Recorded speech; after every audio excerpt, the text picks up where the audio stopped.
thing needs to retire. All right, we are live. So good evening, everyone. Welcome to the Wednesday, January 7th, 2026 Litchfield School Board meeting. Happy New Year. Hopefully everyone had a happy Hanukkah, Merry Christmas, and very happy New Year. Welcome back. We're going to kick things off tonight with the Pledge of Allegiance, please. I pledge allegiance to the flag of the United States of America and to the republic for which it stands, one nation, under God, indivisible, with liberty and justice for all. All right, review and revision to tonight's agenda. I do have one change to tonight's agenda. I would like to see if the board is willing to move community comment, the first community comment, to after a GMS project update from the superintendent tonight. Yeah. I'm Would fine that with be, that. would that be okay? All right, I'll entertain a motion to do so. So moved. Motion by Mr. DeWitt, Second. second by Mr. Shoemaker. All those in favor? Aye. Aye. Aye. Okay, that carries 4-0. Thank you very much for that. So we'll have, Carter, yeah, point of order, will there be two opportunities for public comment? yes, there'll be still two public opportunities for comment, yes. Thank you. Great. So we'll have the first public comment after this, immediately after the first superintendent's report out for GMS project, and then the second community comment, just as we always do at the end of tonight's meeting, or 8 o'clock, whatever comes first. All right, any other changes to tonight's agenda? Okay, hearing none, we have consent tonight. Any board members would like to move anything off consent? Just as a reminder for the board, we do have the budget committee meeting tomorrow as well, and the budget committee meeting will be voting on warrant articles. I did put that update in the budget committee report that's linked. Okay, we have summary of non-public action items from December 17th, 2025. The board did discuss a staff update that evening. Mr. Shoemaker motioned to adjourn the non-public session at 8:37 p.m. Mr. Cutter seconded that motion, and that motion carried 4-0. Tonight we have presentations and recognitions, and we have school board member appointment follow-up. I'll turn it over to the superintendent to get things started. Sure. So we had 4 candidates originally put in for this. We did have one of the candidates withdraw between our last meeting and tonight. It was the candidate who was not able to attend last meeting to be interviewed. So we're down to our 3 candidates, and I'll turn it back over to you, Chairman, to Okay. kind of walk us through that process. Great, thanks for that summary. So just as a reminder, right, we did have 4 candidates, as the superintendent said. One of the candidates did drop out, so just as a reminder, we now have 3 candidates. We have Mr. Peoples, who had informed me today he is doing the Peoples work up in Concord tonight, so he may not make it this evening, which is, he's, like I said, he's doing housework and on the education front in Concord tonight. We have Ms. Briley, who also was here in December, and we have Ms. Mercier, who's here in the audience tonight. Any discussion from the board on how you'd like to proceed tonight? I'm prepared to make a nomination. Okay, I move to nominate Ally Mercier to fill the vacancy on the board. okay, we have a motion. Is there a second? I'll second. Okay, we have a motion and a second. Motion by Mr. Shoemaker, second by Mr. DeWitt. Additional discussion. Can I make another nomination? We can. So I would like to nominate Ray Peoples. Okay, so we have an amended motion by Mr. Plansky. I will second that motion for discussion. So we have a motion by Mr. Plansky. I will amend that, I will second that amended motion, right? So wait, is that amending my motion? Right, so now we have an amended motion. We're gonna vote on the amended motion. If that amended motion fails, we go back to the original motion. We don't vote on my motion first? We vote on, so it was How now. can he amend my motion? That's how it works, man. All right, so now we're on the amended motion of discussion, right? So now we're on Mr. Peoples for discussion. Okay. Right? Mr. Quincy. So, Mr. Peoples, as I think most everybody on the board knows, has been very active in the community in the past. He is our state rep. He has been a school board member, a select board member, I think a planning board member, was part of the FIC committee, so is up to speed on all the work that's been done there. I think the fact that he is a state rep can benefit us both ways, from Litchfield to the state and from the state back to Litchfield, where he has really taken the bull by the horns up there and trying to do as best he can for educational funding. And I think he would be a good thing. Again, it's a short-term deal until March.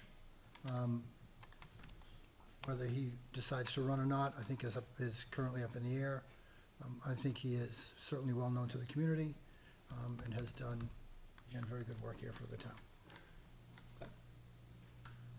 Mr. Shoemaker? I mean, I've done a lot of work with Mr. Peoples, when I was on the FIC. I think he's wonderful and he's doing a lot for education right now. I guess my concern is the workload at the state is pretty extensive. I mean, obviously tonight he's at the state, right? We have a meeting tonight.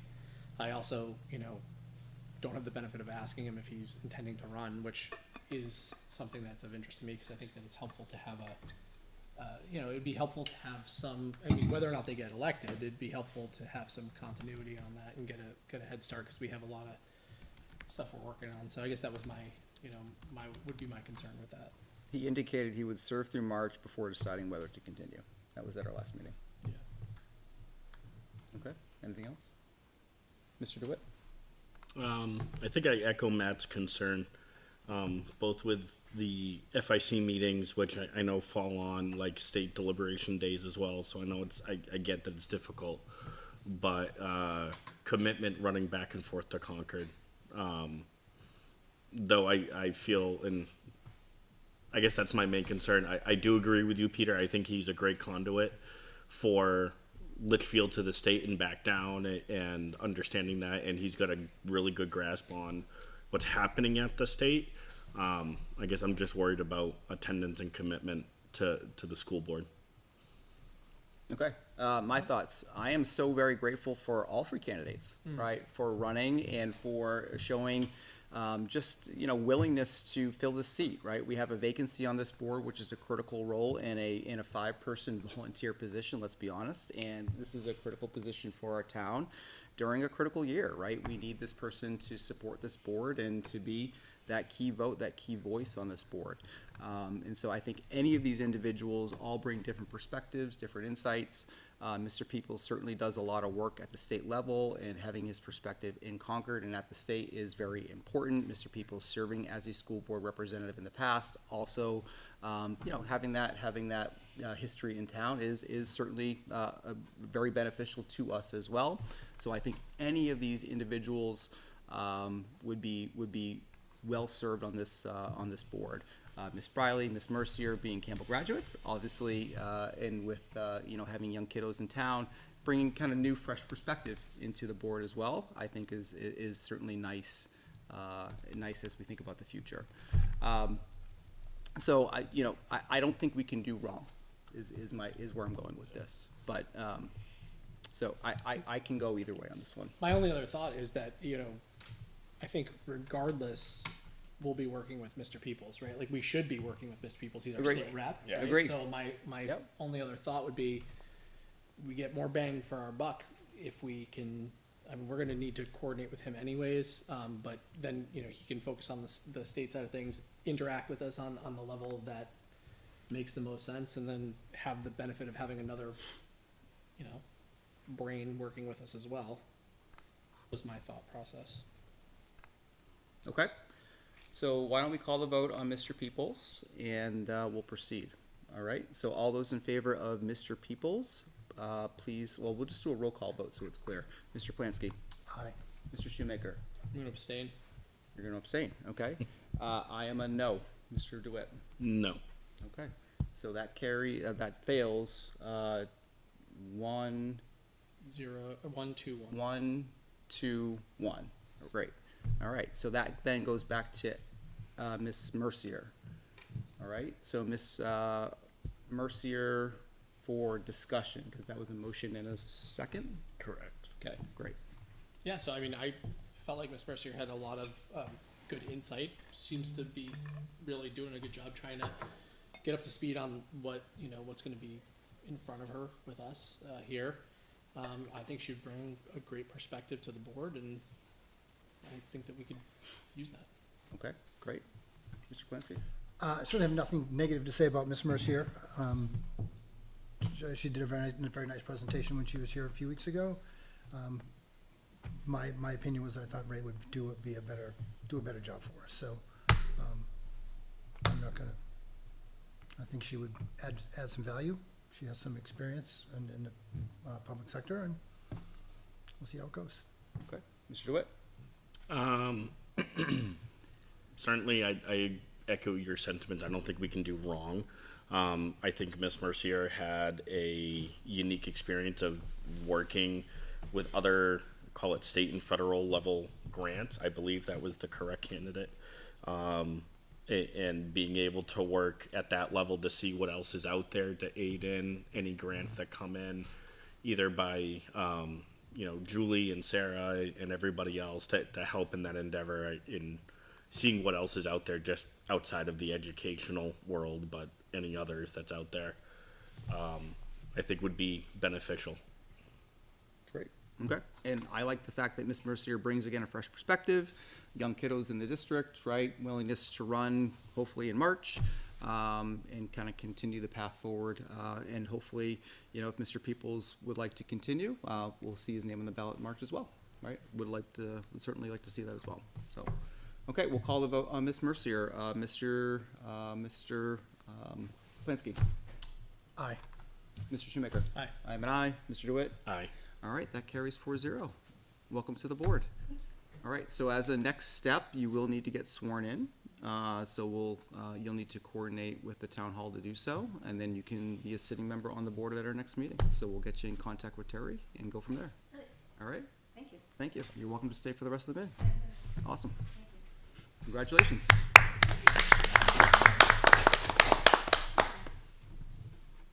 All right, so moving forward with board business tonight, we have the student representative report. We have Dom and Zodi joining us tonight. How's everything going at the schools? It's good. Yeah? Welcome it's back. going. How were your holidays? Pretty decent. Good to be back, though. Yeah? 2 weeks, a long time, or not enough time? I don't know. It's never enough. I know, I had to break it to the elementary kids that their vacation next year is not going to be as long. It's not gonna be 2 weeks, but, yeah, you gave them a 2-hour delay today, so. Try to help Right. out. Yeah. Counts as a day. So first, our winter sports programs. First, we have the girls basketball team, which is 0-5. Their next game is on January 9th against Connet. Yep. And the boys basketball team is 1-5 right now. Same thing. Their next game is on the 9th versus Connet. The wrestling team has competed in 3 meets so far. They're doing pretty well this season, as well as the boys pack hockey team. They're currently 1-2 with their game tonight versus Monadnock, Fall Mountain, and Cohen.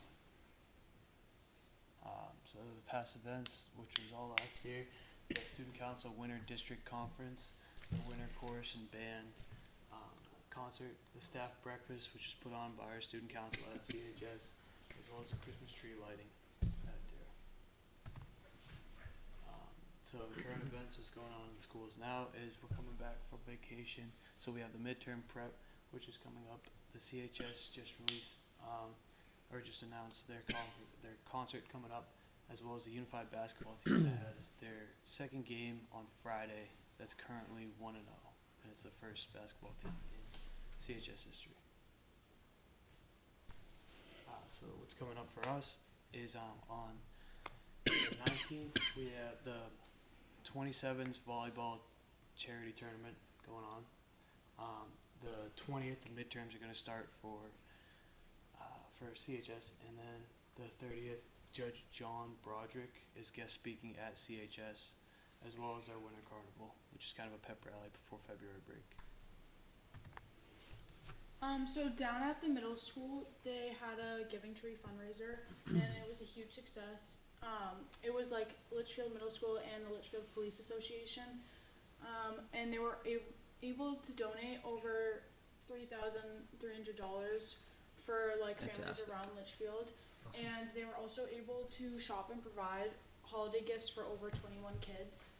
They also celebrate the season, and that was also a great success with over 450 students and families that attended that. Their sports down there are boys and girls basketball right now. They have both like solid starts to the season. with a couple of wins for both of them. And they're also preparing for like the Winnie Dip in March to help raise funds for Special Olympics in New Hampshire. You're gonna go in the lake in March? Yeah, I'm good. Yeah, I'm all set. I went Thank to you. celebrate the season. You were there, right? Did anyone else go? It was an incredible event. It had to be the busiest celebrate the season I think I've ever attended. The place was packed. At GMS, they had an all-school meeting on December 19th. It was like a whole school read aloud, and it was led by Mr. Mitchell, and they also had a staff-led sing-along. And on the 7th, which is today, they had an 80th day, so they had like a school spirit day, wearing the like 80s fashion, and then the Winterfest family event is held on February 5th. All right, excellent. Anything else at our schools?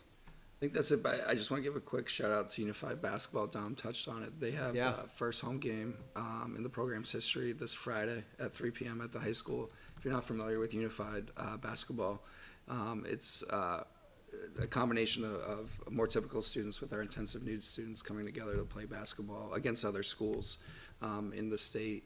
And they are just wonderful games to attend. They just bring a smile to your face. We did win our first game, but it's not necessarily about the wins and losses, it's about the experiences. So just a quick plug, if anyone's free and can come to that. Our first game on Friday afternoon at 3 o'clock, you're welcome to attend and kind of see it in action. And kudos to the team at the high school. Tony, our AD, and then Shannon Sapien is the coach for the Unified team for making this program happy. I'm very excited that they were able to put it together and establish a team here at Campbell. So it's great. That's great. And is it a travel? Where do they go? Yeah, they do travel. I mean, the travel's more localized, so they'll go to Wyndham and to Londonderry, and they play Salem and Hudson and stuff like that. So we stay within our region, so it's not as heavy of a travel as a varsity basketball team, for example. But they do away games and have the whole experience of getting on the bus and going as a team and bonding as a team and everything as a part of it. And Cool. it's That's great. Yeah. And if I can add to that, we just got our team sweatshirts. Yeah. So we have our jerseys, but we just got full blackout sweatshirts. This is Unified Basketball. Yeah. They're pretty cool. I just picked mine up today. Yeah. Yeah. Nice. That's great. How do you feel about doing it, Tom? It's awesome. I mean, Yeah. I can keep active while I'm injured, and the games are great. I mean, they're fun to go to, and I know the team will be ecstatic to see those stands back, though, Yeah. especially on Friday, home game, and we get pizza after. Yep. That's a plus. There's the win. Yeah. All right. Well, thank you for the update tonight. Appreciate it. We're gonna try and not flood the elementary school at Winterfest as well this year. Right? Exactly. That's a great idea. That was fun last year. Oh, right, that was a joke. Yeah. Save it Right? for Where, the nurse's office flooded. I remember that one. Okay. Switching gears, we have correspondence this evening. We'll turn it over to Vice Chair Plansky. Okay, on December 18th, there was a student accident at LMS where the board responded to Mr. O'Connell. On the 19th, there was a leak in the GMS classroom. We, again, all responses there. On the 19th, there was an email from Mr. Peoples on the National Summit Strategy Session. Also on the 19th was the Lynxcast Final 2025 broadcast. That's going to keep going, though, right? That's Yeah. Oh, that's just gonna be last an one, ongoing thing? 25. Okay. On the 21st, Mr. Oblenis sent an email regarding the CIP not being approved by the Board of Selectmen and wanted to attend the next meeting. On the 22nd, there was a text message to the board as there was a police matter underway. And again, there were responses by all the board members. On the 23rd, the year-end manifest needed signatures, and three of us got to the school to sign the manifest for Ms. Amorati. The 23rd, Mr. Oblenis had a question regarding the 2025 year-end budget information. Mr. Cutter responded. On the 26th, Mr. Oblenis made request for the contracts for Harriman and Harvey with a response with contract links by Mr. Cutter. Again, on the 26th, there was a request by Mr. Oblenis for the cost estimates for Harriman and Harvey, including comparison to the on-site insight reports. Superintendent O'Connell responded to Mr. Oblenis. On the 29th, there was a community forum response to Ms. Linda LaSalle, by email from Ms. LaSalle to Principal Mitchell. There was a payroll manifest on the 30th from from Ms. Inamorati, and then on the 31st, a payables manifest to the board with responses, and then on the 31st, Mr. O'Blennis had questions for the superintendent, and Mr. O'Connell responded to those. On the 31st, there was a response to Mr. O'Blennis regarding the teacher contract, and then on the 2nd, Renee shared out the agenda for today's meeting. That's it. Okay, that covers it. Thank you very much. Appreciate that. Any other correspondence the board would like to highlight that you received, not captured? Okay, hearing none. We'll move over to the superintendent under general business, and we'll get into GMS. Yeah, so, just dive right into GMS. Obviously, we've been discussing about this a lot. I want to provide an update. So, since we last met, working with Harriman and Harvey, trying to iron out kind of those alternative proposals we had discussed kind of at the last meeting, specifically the idea of a 23 million-ish proposal that would kind of introduce kind of a phased approach, I guess, to addressing the GMS issues, in addition of trying to work out some other proposals that would reduce the amount of the kind of options that we were presented at the community forum, and seeing if there was adjustments being made to different aspects of those, including site work and collaboration spaces and different components of those options to see if we could get additional pricing. They were able to kind of give me some rough estimates and ideas of what some of those things would consist of, but just to be blunt and straight about it, and this is no issues with the work they're doing. They're working extremely hard for us, that they just haven't been able to iron out specific details of these type of ideas and stuff like that. The holiday break certainly didn't help, right? Having Christmas and the New Year here, which made it kind of choppy to kind of walk through different things with them as we've been kind of communicating back and forth with their schedules. So I have a bunch of informal, well, if you wanted to do this 23 million, it could look like this or it could look like that, but we would need more time to iron out the very specifics and the details of everything that would come up with it. And they don't want to guarantee anything at this point beyond of what we've presented publicly as part of the community forum. So those numbers they could guarantee, and while they feel confident in some of the stuff we've been going back for, they would need more time to guarantee, this would be able to get done for $23 million, for example, and stuff like that. So that's kind of where we're at. I last spoke to Lisa last night, again, another time, you're like, hey, where are we at? I got a meeting tomorrow night. What can I get? She's like, gave me a little update this morning, which I appreciated, but it's still not with anything guaranteed in terms of pricing and stuff like that. So look, I mean, just where we stand with GMS and candidly warrant Article 1, which is the bond article going to voters, which we're going to talk about here in a minute, is I don't feel confident now in going to the voters and asking for any funding this year. Right. Hallelujah. Right, because, well, here's the deal, right? What the superintendent just reported out, right, is we don't have enough information, right? We're not there yet, right? We're out of time, right? The board needs to make a decision tonight. The budget committee needs to make a decision tomorrow. We have budget hearing next week. And if we don't have now the details, which we were optimistic we would have at our December 17th meeting, right, coming into today, where we would have at least some of the details behind, this is what the removal of the 60s wing would look like. This is what the plan with removal of the portables would look like. This is the kind of the materials we would use, right? We would have at least an informed decision to make tonight. Great. We don't have that. And we don't have any time to digest any of that. Right. Right? So- And so that's my struggle about putting anything forward. I know you hate long-winded things, so I'll try to be efficient with this, but I think it's useful to kind of just take a step back for a second here, right? We came off of the last vote and knew that a $44 million new school was an absolute no to this community, but we knew that we needed to figure out what a better solution would be. The first step in that was getting an FIC committee formed that included the community. We built an FIC committee that was pretty well-rounded. They did a lot of work, which included seeking community input in the form of surveys, right? Which then guided a process, and that guided the process of what does the community want to see, right? If you think back to it, one of the things was, does the community really want us to outsource our high school to another town? Right, like we looked at all those options again and bottled it down to two options. At that point that was established, that's the point at which we went out and started to do all of this work with Harriman and Harvey. And, you know, all along, I think we've always been transparent that we want to try to get something done for March, but we can't force something if it's not ready. And they were very clear with us right from the get-go. This is aggressive. We are more than happy to try to hit this, and, you know, we think we can.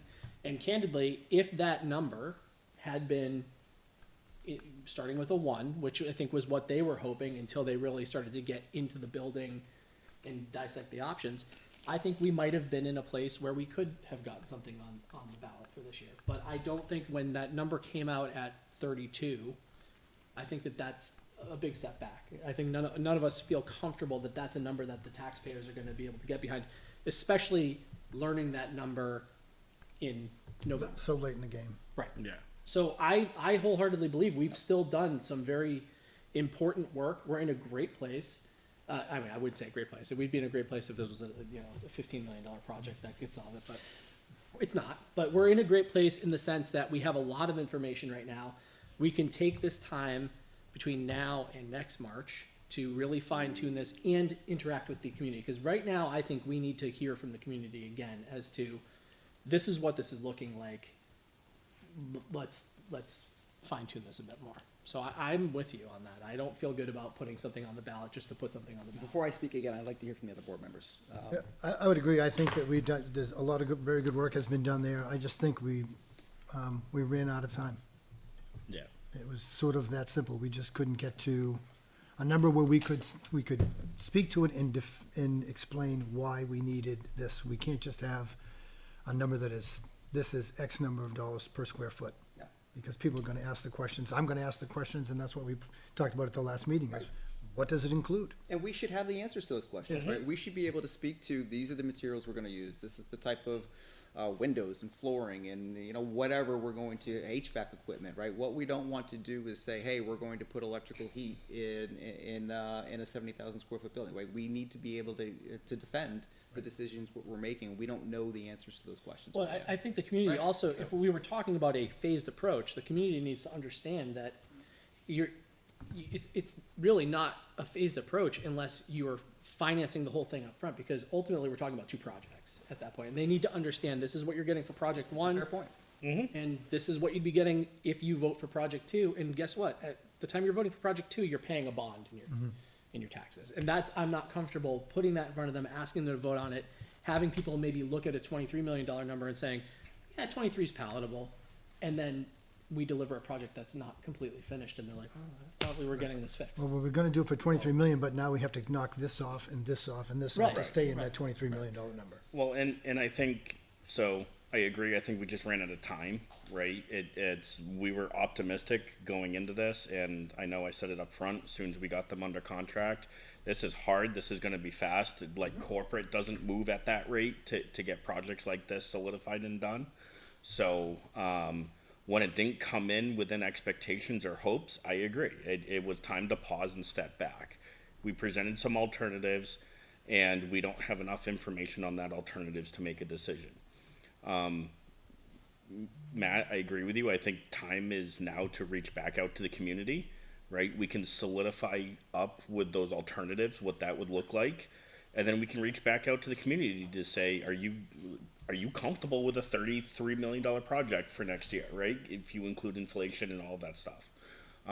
Or would you rather see a phased approach that's gonna be this, knowing it's 2 bonds, and you're gonna pay for both bonds at the same time? And you have to understand that if it's not being financed at once, that fellow taxpayers may not vote for phase 2. So Yep. you may only get to phase 1. right? Exactly, But if people right. understand that, that's fine. Yeah. I'm comfortable if the voters understand that and Yep. they vote for it, that's fine by me. But I'm all for it, right? It's our work isn't done. I have a lot of questions with the Harriman team almost, so I don't know if we can get another like working group project like we had leading up to through December with the team that met with them. So you know, the FIC and those members can ask questions of them. Concern is I would love to keep the website going, right? Because I know that was only done for a certain amount of time for that information I don't and think the that type project of stuff. stops. Well, so let me jump back in, right? So that is part of, some of the follow-up questions I've already sent to the superintendent, the business administrator. I also copied Vice Chair Plansky on this, right? A number of questions I had about, all right, so what's next, right? Yep. I wanna know costs, I wanna know what's the impact of this decision, I wanna know what do we do with bond, right? Because we've already in contracts with all, like, I wanna know all the impacts of all this, right? So at our next meeting, I would be hopeful for a report out. Yep. I'd like to understand what Harriman and Harvey, intend to support and what that looks like for us over the next several months. Yeah, so just quick to talk on that and then continue discussion, just, you know, we already had call scheduled with, bond council for tomorrow, you know, post this meeting. So it's just a continuation of that call, like, okay, this is where we're at now. Believe it or not, we do work with the bond bank to get numbers and all that stuff, but our council, that work doesn't really start until after a successful vote. So we're in good shape when it comes to working with that and the contract we had laid out, in regards to bond council. So we'll talk about what it looks like, because we're not abandoning, it sounds like we're not abandoning the project, so like, how do we push that, forward to next year and stuff like that. And then with Lisa and Harriman, and the Harriman team, again, same thing, we're scheduled to talk tomorrow, or Friday, depending on her schedule, to follow up with this meeting regardless of what the decision was made, and to kind of continue. I mean, even dating back at the beginning, they showed us two outlines, a 26 vote outline and a 27 outline, so I think they understood that no matter what happens, this may carry over into 27, so I've enjoyed working with, both Harriman and Harvey. I think they've done great work for us, and it'd be a relationship I'd like to continue, especially with the time we've invested with them, and I have a feeling they feel the same, so I think there's an opportunity just to continue the work that we're doing. So the message here is, this work doesn't stop, right? We're pumping the brakes a bit, right, to make sure that we get the details right for the taxpayers, we get the right options, we get the right details, we understand the right scope of the project, the right financing behind it. We allow the business administrator the right and the ample time to be able to make sure that we have, all the information we need to make an effective decision about 2025, whatever that looks like, for the right rates. Hopefully rates drop a bit as the course of the year, right, so that might play into our advantage.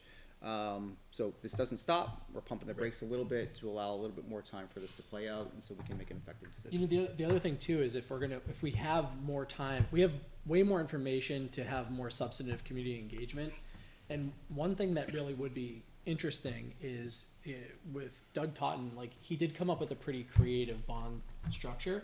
And, you know, I know people were uncomfortable with that, but it was largely because we didn't have enough time to like really educate people on that. I would be really interested to know how the community feels, like, if we're able to present something well in advance and like get information out there, just to say, would this make a difference? Yeah, I mean, to me, Mr. Todd and I worked together on that one, and that made a tremendous amount of sense to me. The community just didn't understand it, right? Right. Yeah. But we also didn't have enough time to really Yeah. help them understand. Well, and I think that's what this buys us, right? It buys us, call it 8 months of time to educate, to say, you know, and you know, at that point in 8 months, I would be much more comfortable in 8 months to say, hey, let's go for the full bore, right? We have 8 months to educate, we have 8 months to field questions, we have 8 months to build up the support and the dynamics behind it, and here's what happens, what doesn't, right? And going from there. So I'm good with it. Okay, so any other discussion on this one? We need to have a motion to remove Yep, it. so that's the next step. Motion to remove warrant Article 1. So moved. Motion by Mr. Shoemaker. Second. Second by Mr. Plansky. Additional discussion. All those in favor, please say aye. Aye. Opposed, abstained. Motion to remove carries 4-0. All right, with that, and as mentioned, we did have a change to our agenda tonight. We will open it up to community comment. As always, please state your name and We address. voted on all the other articles, right? We did, but there were some updates to the language, so we need to revote. Happy New Year. Same to you. Excuse me, just to get organized here. And I got some handouts for you.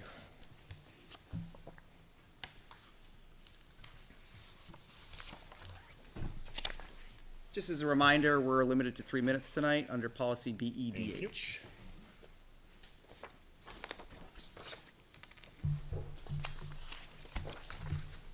Thank you. Oh, more, okay, great, There should be two handouts. got it, thank you.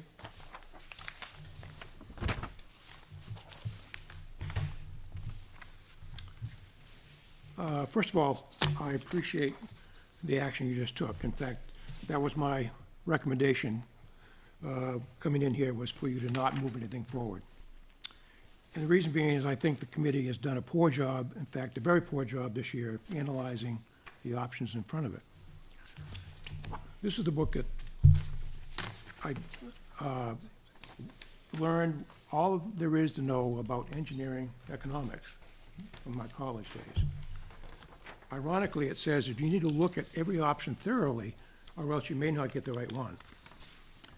And you've heard this before, but interestingly enough, the Hampshire DOT recommendation from the New Hampshire Department of Manual for Planning and Construction of School Buildings was issued in 2006, has the following statement: funding the planning process. In a world of shrinking resources and growing demands for public accountability, getting the necessary funding for a facilities planning process can be extremely difficult. While much can be done by volunteers, at some point there will be a need to pay for the necessary professional technical services to analyze existing buildings, to prepare preliminary programming and design studies, to conduct environmental and geotechnical investigations of possible building sites, and to develop accurate cost estimates for alternatives under consideration. Many districts are understandably reluctant to commit funds prior to a bond vote, but presenting a proposal to the voters without adequate study and accurate cost estimates can be a formula, and this is their word, for disaster. Conceptual drawings and a rough cost estimate are not sufficient. It is unwise and very risky to promise the public that a building can be constructed on a particular site for a given cost without having conducted geotechnical site investigations and using only gross estimating techniques for a construction cost estimate. When projects are proposed without adequate planning, the result can be a significant cost overruns or major reductions in the scope of the project to fit within the budget. Worse, without adequately researching and analyzing all feasible alternatives, the district cannot be sure that the proposed project is the best solution. And I'll try to be brief. I'll just highlight it for you. There's the new layout for the school that was turned down. In your handout, this is the schematic for the one that was just not moved forward, option 1B. This one here, the schematic, is one I prepared and presented to the principal of Housing Tenant. They're all at the same level of detail. They're just plans, but with specific evaluations. And one of the things that disturbs me about the whole process is in those plans, the new building that was proposed at $44 million that was turned down had 27 classrooms. The proposal I had 24 classrooms to match what Mr. Mitchell has. The proposal that Harriman presented had 22 classrooms. How is it possible? There's no planning, there's no understanding of what needed to be done here. There's no documentation, and it just demonstrates that this committee doesn't know how to plan and doesn't know how to value anything. And specifically, what has not been looked at, and you can talk about it all you want, is actually looking at what I proposed in there is to do a repairs-based option. And it meets all the criteria. And you keep saying it doesn't, it replaces things in kind. That's true. What's so bad about in kind?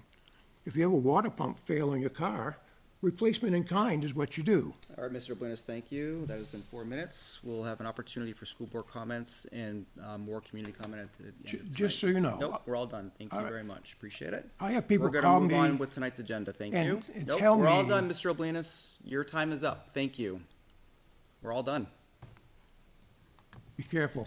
Oh, I'm very careful. We'll No, cut the you're mic. not. Thank you. I appreciate it. All right, moving on. We have warrant articles tonight. Yes. All right, so the article numbers have changed. right? Not So quite we'll yet, start we're with getting Article, the current Article 2, right? Yeah, we'll have to adjust the What do you mean they haven't numbers. changed yet? Yeah, we haven't So adjusted he the has to hit numbers that quite yet. erase button. So the first one you just made a motion to remove, so we will remove that second one. So Article 2, I'll let Julie speak to this. DRA has some suggested language, so. So yes, as I mentioned at a previous meeting, there was a new law that was put into place that has a requirement that any warrant article that is for an operating budget for a school district, that it also needs to include some information with regard to cost per pupil for that district, as well as proficiency scores as far as ELA, math, and science.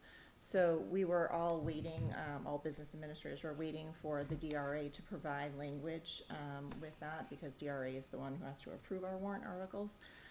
So we did receive that language after this was voted on prior, so I just wanted to add that language in there and have you take a look and re-vote on that article. That's the only thing that's changed, is the highlighted first sentence.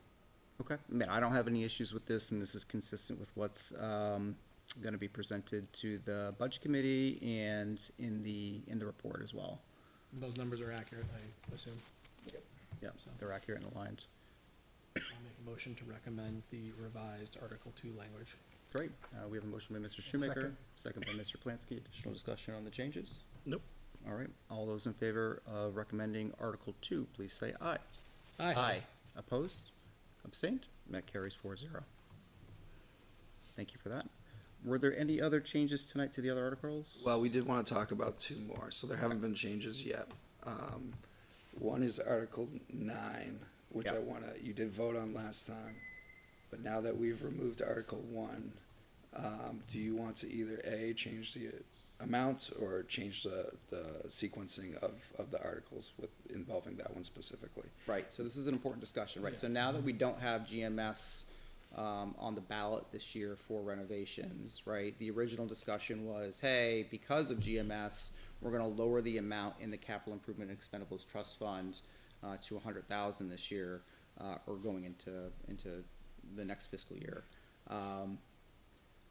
So $100,000 is what's the current amount in Article 9. Do we want to increase that and change the sequencing, given that we need additional reserves to cover us theoretically for the next 2 years, right?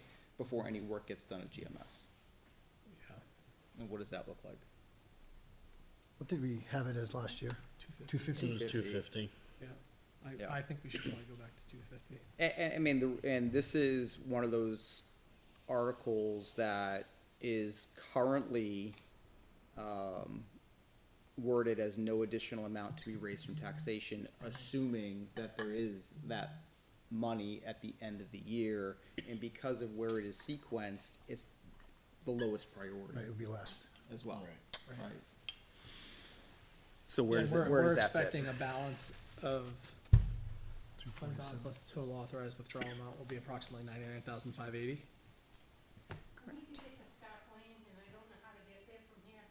Is there anyone at the police window? Starkly. It's right off Albuquerque. Everything's off Albuquerque. All right, so back to Article 9. Yeah, I mean, well, look, if we're gonna get down to $100,000, like, we absolutely, Potentially.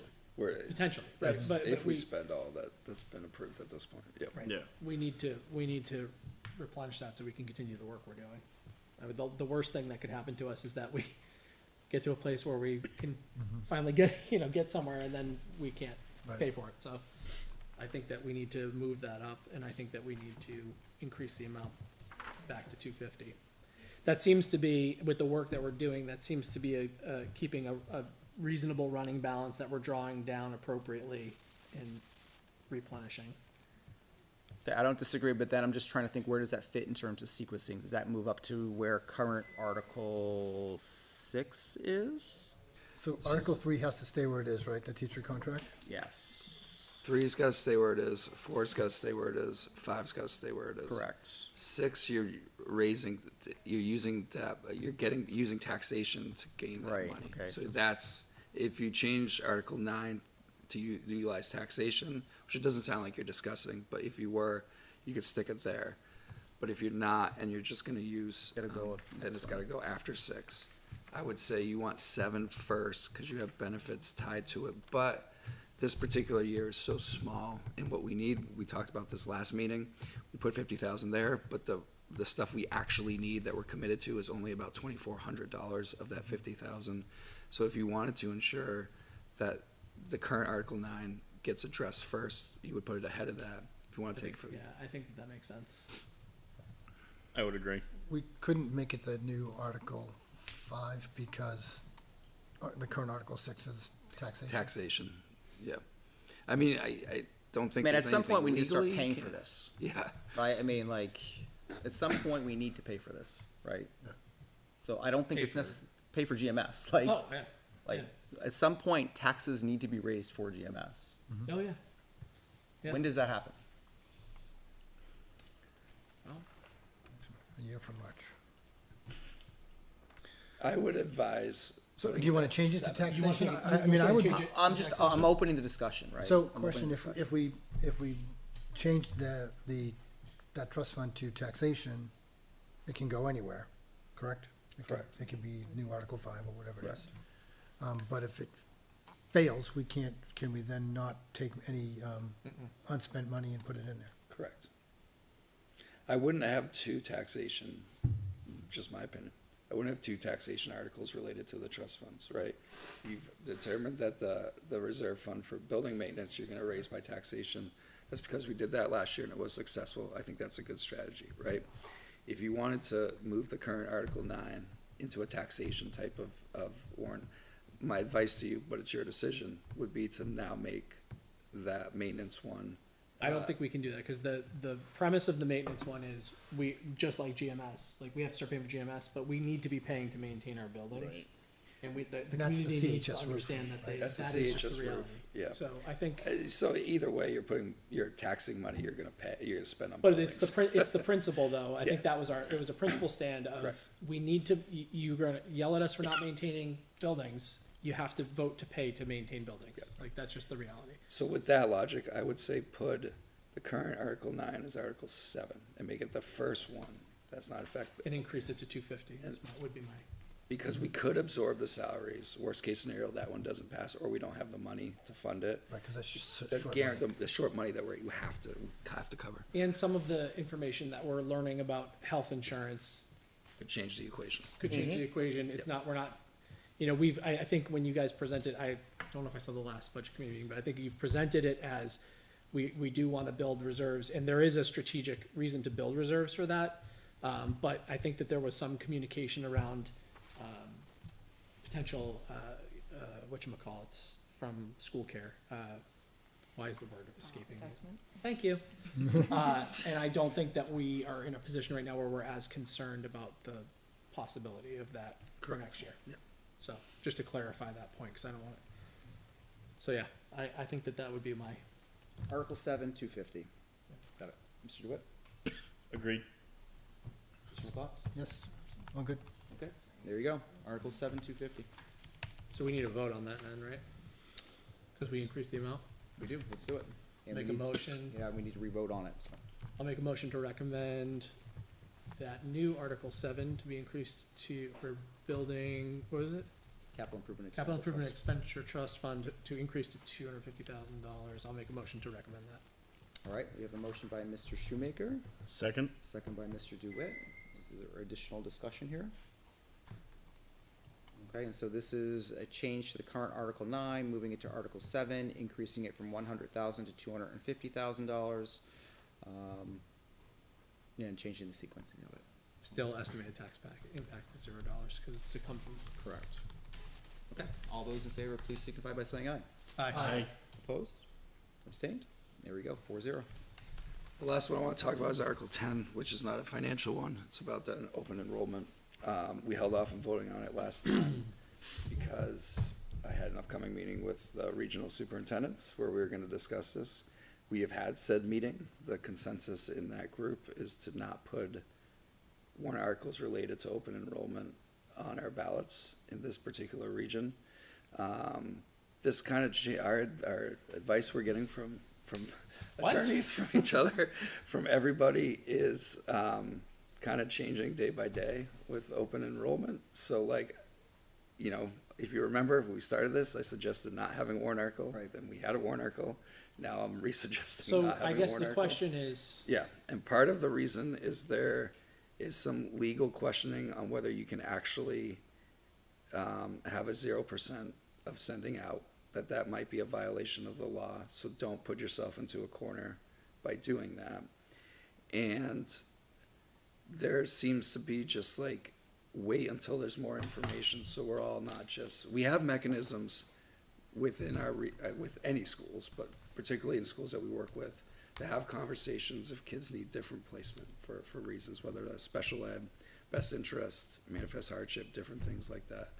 And rather than complicate it with the open enrollment stuff, the consensus from that meeting was to not put it on. We are our own agency. When I was in that meeting, I voiced that we had written a draft one that we had discussed at a board meeting. I was in the vast minority of districts that had taken that step, but I wasn't the only, right? you're a pioneer. I don't know if I always want to be a pioneer, but, and so, but as the discussion happened, there seemed to be kind of like, we're just uncertain about this. We did, you know, like where this is gonna be. You know, Mr. Peoples was here last meeting and did, you know, mention some of they're trying to fix this up at Concord to make this a little bit more clear. And also mentioned the 0% might not be legal or binding, right? So do we want to take the risk of putting that out there and stuff like that? So So It's kinda- is there it's- still a concern though about because the whole reason that we were looking at this was because of if you say nothing, then you can be liable for paying.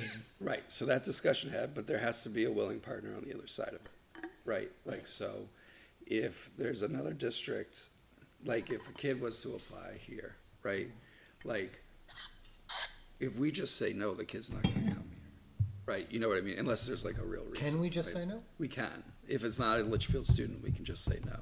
Like, say we had a student from Londonderry request to come here, and this happens time to time in districts, right? Like, family reaches out to a school district, say like, hey, I want my kid to attend your school for whatever the reason may be.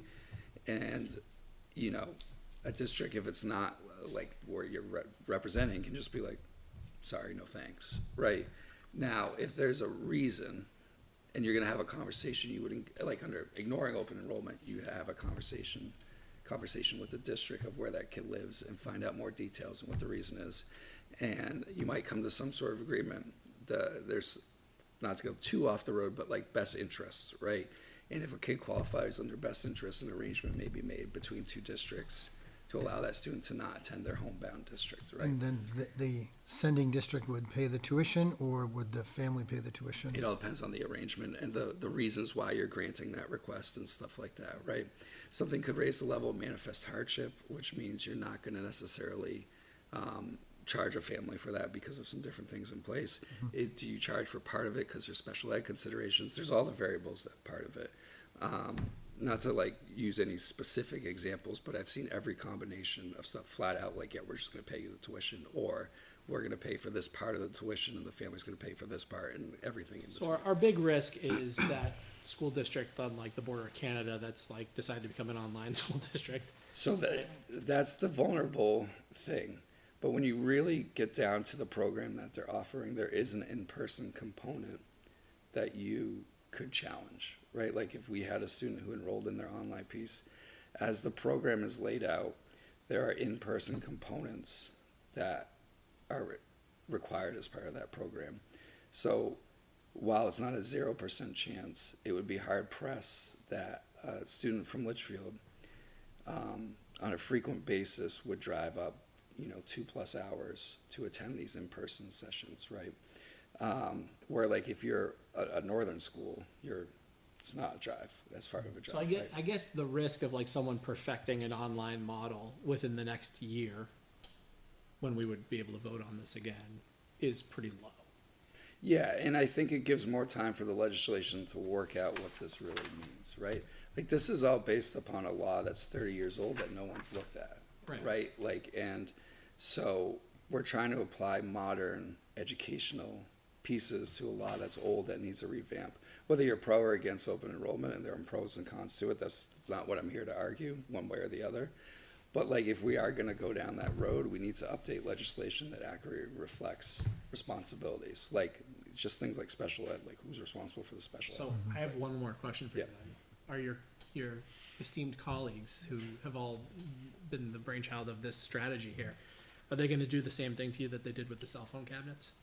It's a great question. You know, it's like a trust thing. Like, we ended up being right about the cell phone stuff, right? Which Like, I'm happy about, but and, you know, schools that were not as aggressive have struggled more than we have in terms of cell phones and stuff like that. But I think this is a different issue, right? And I want to be careful that it's not like we've all agreed yes or no. We just legitimately talked about, as regional districts, like, how are you approaching this and why are you approaching it? What are your reservations for approaching it the way that you're doing it, so on and so forth. I am still new to this side of everything. There's a lot of veteran superintendents who sit in these meetings. I trust guidance I get from them on different issues when I ask, you know. Ironically, the Lakes region, where I was previously, Capital Region, the Lakes region, they are all putting warrant articles on. You know, it's a different philosophy in that particular region. We're down here, we're South Central. There's more have you hesitation. asked legal what our exposure is if, because I'm sure they don't have the answer as to whether or not someone's gonna challenge us, but like, if they challenged it, is it just going to be something where it's like, hey, listen, that's invalidated, and it's a slap on the wrist, or is it, Well, I mean, they just to move use, this along, does any board member have any strong opinions about whether this stays or goes? well, I guess the answer to that question informs. Okay, all right. yeah, I think everyone's relying on the Pittsfield decision, right? The Pittsfield Prospect Mountain decision, where everyone was surprised Pittsfield was on the hook for the tuition, right?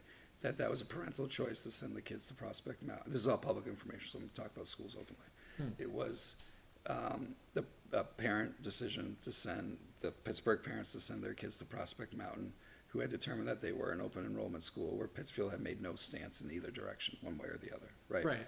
Pittsfield's understanding, because they had made no stance, that the parent was making a parent choice, which they can. Most commonly, when a parent makes that choice, they're sending their kid to private school. Rarely is it to another public school. But they've made a choice to send their kid to public school, and therefore they can make that choice, but they're responsible for the financials attached to it.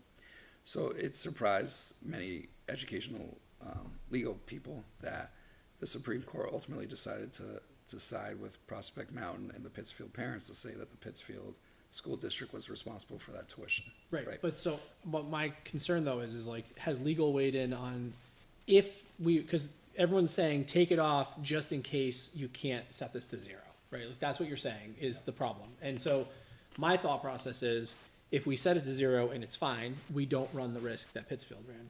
If we set it to zero and it's not fine, what does that mean? Is it just a, hey, that's not valid, so And we don't know, because there could be updated legislation in this session. There is legislation coming through related to open enrollment that could undo any districts that made warrant articles with this specific language in it. right, but that's fine, like, that's not there's no liability to us in that case, it's just that they invalidate it and it's gone. Yeah, and I get, That's why there'd be an expense, Because- if anyone wanted to challenge us from a legal standpoint, you know, there could be an expense related to that, right? You know. Well, the Supreme Court's ruled on this, right? Well, they ruled on, They they ruled didn't on rule on tuition. whether you can say zero. They ruled on Having to pay the tuition. having to pay the tuition. And I think that's why people are struggling with what's the next step because of that. Because everyone wants to protect their district from that situation, right? Like, if you're gonna have to pay tuition, you wanna understand why you're paying tuition. For example, we pay tuition for CTE, right? Our kids go to Alvern for CTE classes. We negotiate a rate, we negotiate a contract for them that goes through an entire process that we agree to. We can budget for it accurately every single year, right? Where if you don't have what scares people about open enrollment is you have no idea from a budgeting standpoint what to dedicate to it, right? You could have 0 kids go, so you're not gonna dedicate any money. Well, you gotta do $1 because you gotta have a line now.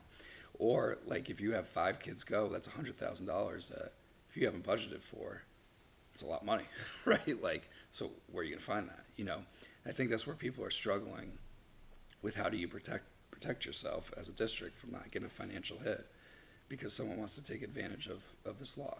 I mean, can we be I'll say dubious with this and say like change it to 0.1%.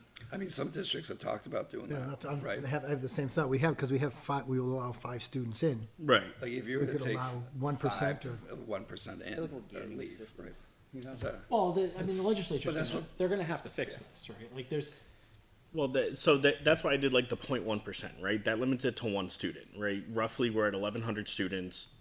1% is 11 students, right? So that could be 200,000. But if we limit this to one student, then I feel like that's something that could be absorbed, reasonably okay. But 5 students, that's where I'd like that's 100,000, right? So that's a little bit harder to come up with. if they're, I would venture to guess, if they're gonna find that you can't set it to 0, they're gonna find that you probably can't limit it, and they're just gonna have to solve the budgeting aspect of this. I think it's like neither here nor there. I think the $1 million question is like, the next time we can address this from a warrant perspective is in a year. How many Right. kids are we gonna see have this happen with? Who knows? I don't think it will be, I don't think it's a lot. Yeah, I It's think not a lot. zero. We live in an interesting part of the state where, this Yeah. could be a real problem for us. I think, Pinkerton is not open enrollment. They're kind of like the giant elephant in the room, right? Because they're this quasi-private, quasi-public, like academy type of approach. Co-Brown is on the Seacoast, is similar in this model. And ironically, we have these superintendent meetings at Pinkerton. So, like they're prominently involved in these discussions. They're a different model, but the town of Derry is not putting a warrant article like this on their ballot, so, or they hadn't when I last spoke to that superintendent. So I don't want, if they've changed their mind, I don't want them to speak, but like, Oof, no pressure on this one. I think it's, I've gone back and forth on it. I'm here suggesting taking it off right now because as of Is that today. your final decision? It's gotta be now, right? But I felt better after that regional meeting that we had, before the holiday break, so. If something were to change between now and deliberative, You can always have can we someone, put something We can on, always, do like a petition warrant article or a citizens warrant article? we can always call a meeting and have a meeting after deliberative, right? So we can schedule a board meeting and have it be planned after deliberative if necessary. We can just plan that now. Yeah. Right, and if we don't have it, we don't have it. Okay. I mean, it's 365, well, a little more than that, but, I mean, it's a year. It's 1 year's risk. you have to have someone on the other side willing to accept. That's Yeah, the, but I don't, after the cell phone thing, I don't know, they all say one thing and then like they, Cave. have a bad dream and they change their mind and all But of a this sudden is- everyone's this- in, I don't wanna make light of the cell phone thing. This is like It- real stakes. Sorry, in reality, we should have a scheduled board meeting anyways for deliberative, because the board is gonna be meeting, right? Yeah, The board is after, gonna like be- right afterwards. Right, because the budget committee Well, has done that a during- couple times. The board is collectively going to be together for deliberative. Yeah, right? So we yeah. should have that be Yeah. posted as a meeting, Yep. right, to the public anyways. so you wanna remove it for now? We can remove it, and if necessary, we can add it if you'd like. Or afterwards. Who wants to be the sacrificial lamb to make that motion? I'll make that motion. You can blame me, it's fine. Motion by Plansky. Doesn't matter. Mr. O'Connell will accept responsibility if anything bad happens. I will even second, how about that? Beautiful. All right, motion and my, Stay on in motion by Peter, second by myself, additional discussion, all those in favor? Aye. Aye. Carries 4-0. All right, look at this, cutting 2 articles out tonight. We went from 10 to 8, just like that. It's gonna be, the lines at the ballot box will be shorter. Okay. All right, anything else on warrants tonight? The only thing, just a brief thing to add, more informative, after our budget, this is just for the board. You see, there's a lot of red in here now from, this is to Yes. match what the town had, like, we try to get on the same page as the town, so when we're presenting to the budget committee, they're looking at the same style document. So if you see that additional information, that's why it's there, to help tomorrow night with that information. Yep, thank you, and I did add the fund balances per Ms. Douglas's request as well, Yep. so as they're going through it tomorrow night, she wanted to understand what the fund balances were under some of those accounts. Great. All right, moving forward in our agenda tonight, what else? Back to the superintendent. Yeah, I less a budget update, just in case something came up between, our last meeting and tonight, nothing has really, so I don't need to add anything more besides the stuff we discussed, related to the different warrant articles. So we're good with that one. We have a grant? Yep. So this is a grant you got, I don't know if you remember the presentation from earlier this year, but we had a couple teachers from the middle school come in. They were applying for this grant, the schoolyard action grant, and fortunate to have their application accepted. So we need the board to formally accept this grant on their behalf. I'll make a motion to accept the schoolyard action grant for $750. I will second. So we have a motion by Mr. Shoemaker, second by myself for the Schoolyard Action Grant Program for $750. Discussion. We appreciate all the work. Thanks for the work that was done on We that. appreciate all the work done at the middle school to make this happen, and all those grants that certainly support the district programs. Every dollar counts, and these programs certainly support the kids and the programs that the school sets forth to achieve. All right. Additional discussion. All those in favor, please say aye. Aye. Aye. Opposed? Abstained? 4-0. Thank you. Last thing, so we're a little ahead of schedule on something, so I just want to make the board aware of it. So Mr. Collins, our new Director of Technology, has been working on a cyber incident response plan. He actually finished the draft, first draft today, which is great. So we have that completed. We're gonna go through a training with using that plan with the Adam Group in February on site here. They're a group that we get through Primex that specializes in cyber incidents and security and those type of things. And then we're gonna need board approval of the plan once they've kind of vetted it for us and say that it's good to go and stuff like that. Can I review a draft of that plan? Yeah, you will, once we get it. I need, I didn't add it tonight because you literally finished it today, so I haven't put it up yet. And then, but I do need one thing, I need a board contact. So which one of you wants to be the contact? That's what I figured. And so we need to add you, Mr. Cutter, to the plan, and then I can share it with you, with the board to review and stuff like that, so. And then they are gonna present it, Brendan's gonna come in and present it formally to the board, probably a couple meetings from now, after we've met with the Adam Group and they've given us their suggestions and stuff like that. So, be a future presentation for the board, once it's done, the final draft, so. He's doing a great job. I mean, he really is busting his tail to Yeah. get us in order. I just want to, publicly thank him because, I mean, he came in and hit the ground running right at budget season, so. Yeah, very pleased, he's doing a great job, great job. Is this cyber incident, is this like cyber hacking? Or is this gonna include things like social media bullying and incidents? So this is attack on our systems, Okay. right? Like, using the Hudson School District one from a couple years ago would be like, how do you react in this situation? How do you Yep. prevent it? How do you react to it if it happens, so on and so forth? That type of response. Understood. Thank you. Yep, good question. Excellent. Before we move into probably a lengthy update from the business administrator tonight, anything else for our student representatives? Any questions? Okay, if we let them enjoy the rest of their evening? Absolutely. Of course. Absolutely. All right, you're welcome to stay. You're welcome to enjoy the rest of your evening. Up to you. All right. It's like I'm out of here. Appreciate the offer. Thanks, guys.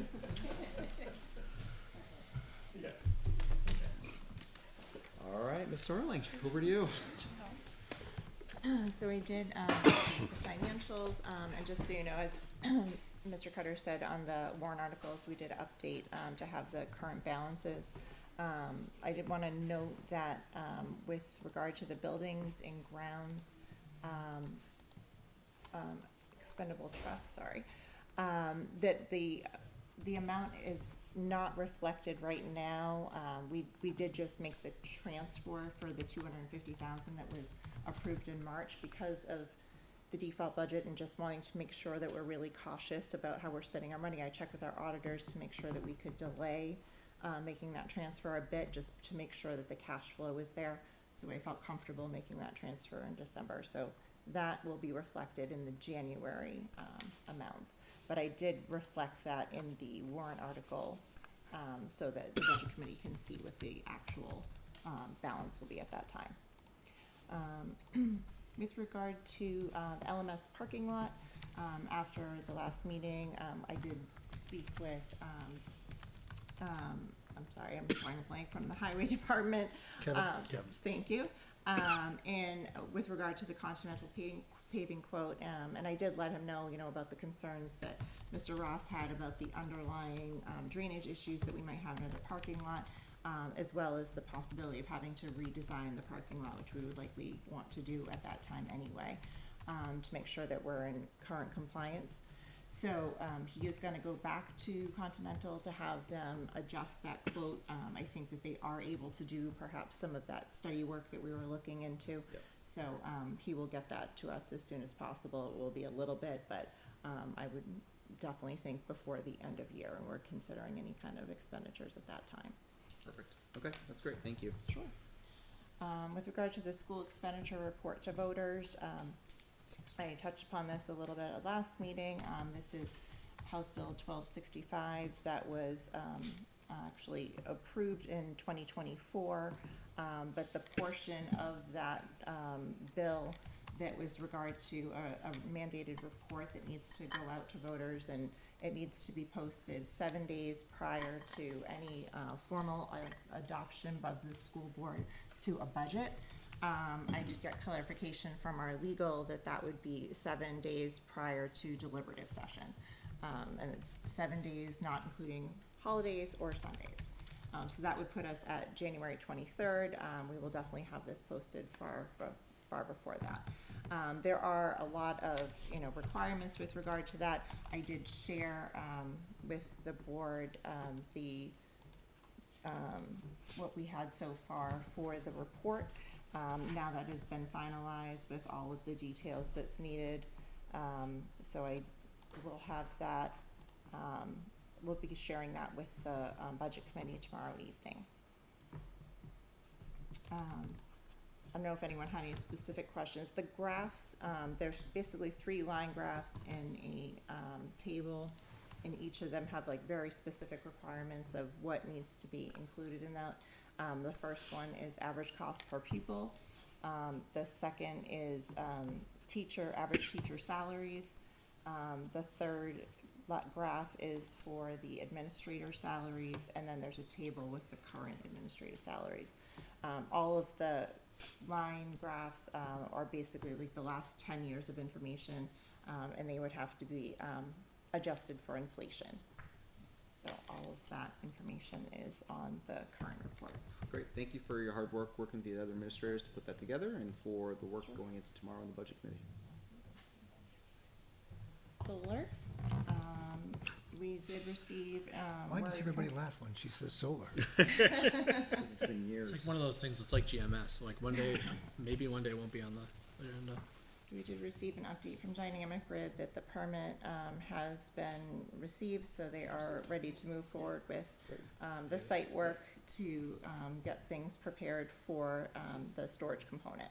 I did speak with Kay about having a virtual meeting with you at some point, so we can discuss some dates after the meeting if you'd like, so that we can do that and get all of those questions answered.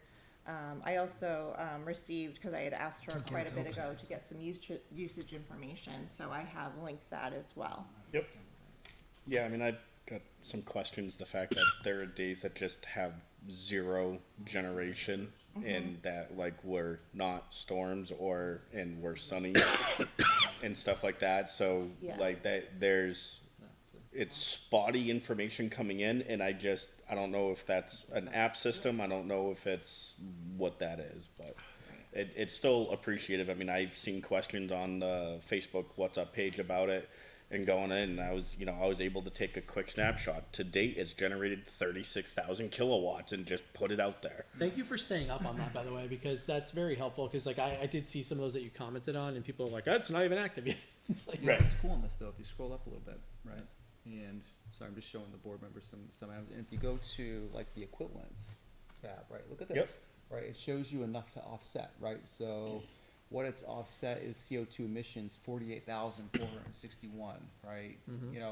Days of electricity usage in an average American house, right? So 1,231. Now this has been live since September, right? So Yeah. fairly recent, right? So I think that's pretty impressive metrics that we can continue to monitor over the course of its life. Yeah. I mean, I like my company will take those where they have those grids, and they'll just post them on the homepage for that site. right? So where it's just, here's how many, unit or kilowatt hours of electricity, here's the green energy offsets, right? That goes into green energy tax credits if they still exist, and that type of stuff, right? So there's benefits to having that stuff upfront in public. Okay, great. What else? That's all I had for now. That's it? Okay, that wasn't too bad. Excellent. Any questions for Ms. Darling tonight? All right, and will you be joining tomorrow night at the Budget Committee? Yeah. Yeah, okay. I don't know what type of voice I'll have. It seems to be getting stronger though when I'm sitting here. So. All right, curriculum, we don't have Dr. Taylor tonight. We wish her a speedy recovery. We understand she's under the weather, but is there a curriculum update you wanted to She share? was going to provide an update on the PD days, so I'll just do a very, very quick update on it. Thought they went really well. Our first one, we focused on different strands of PD that related to a survey that Dr. Taylor had done of the staff.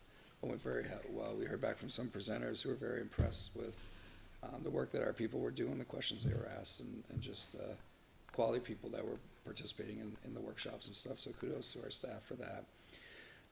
And then the second day, the 23rd, was more of a teacher wellness day like we did last year. You may have heard the postcard activity, especially if you have kids in school. Hopefully your kids have received their postcards by now. It's a big component of that day. And just working with our teachers kind of, that piece of getting ready, the break between, first half of the year, the second half of the year, and adjusting and doing some positive things for our community, including those postcards. So overall, PD days went well. We'll have to see what we do next year. We'll talk about calendar later. We're not going to have the luxury of back-to-back days around a break next year because of PD, because of the way Christmas falls. So, but this has worked well the past 2 years, having this type of style around the break. So that's it.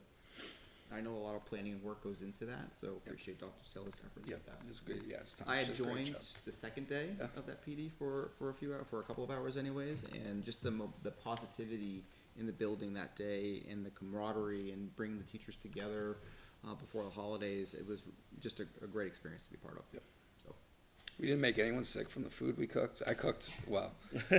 Principal Grantham did more of the cooking. usually it I takes a was- couple days to settle in, so. Right. That's what we're all I hear the like that. coffee's amazing. Yeah. The coffee, I mean, was there Dude, coffee? that iced coffee, man. Did we have coffee?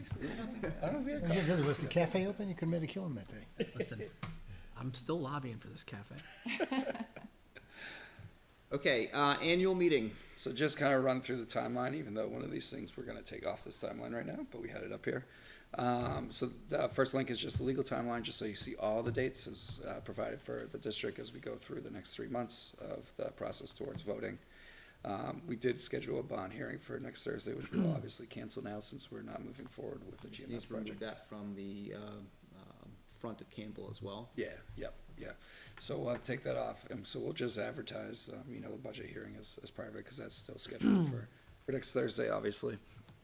And then, we went over the draft warrant articles again, that's a big part of this process, so we just left it there as a bullet. Refresher on the different, budget action items by both the school board and kind of the budget committee there, and then a summary of dates where, just awareness for the board, so you know when the hearing is and deliberative and everything that comes along with the voting day and stuff, which I'm sure you're all aware of, but just to go over publicly here at the meeting. Okay, great. And I did have a conversation with Mr. Brunel a bit earlier today, and he was going to make sure that those dates were posted on the town website as well, just for transparency. Okay, moving forward with public minutes from December 17th, 2025. Has everyone had an opportunity to review? Yes. I'll make a motion to approve them. Thank you, sir. We have a motion by Mr. Second. Shoemaker, second by Mr. Plansky. Any motions or any additional discussion on these? Okay, all those in favor, please say aye. Aye. Those carry 4-0. All right, school calendar. We have a couple of options going into next year. I'm not asking you to do any approvals tonight. This is informative only here tonight. We, by policy, don't have to approve this by March, but we'll approve it obviously before March. But I just we've kind of discussed through negotiations, through stuff last year, about the idea of what some early release days that are combined with teacher PD would look like. So I'm actually going to talk about option 2 here first. So that second option here is a calendar that builds in those options. This has been shared with, our two unions to get feedback from them, who get feedback from all our stakeholders and everything kind of connected to it. I wanted to share that with the board, so you could look at it so you have an idea what that looks like. There's pros and cons to doing these early release PD days. That second option has 4, 1 a quarter, in which we would do that. Students would come and leave at their early release time, which is 2 hours ahead of when they normally would depart school.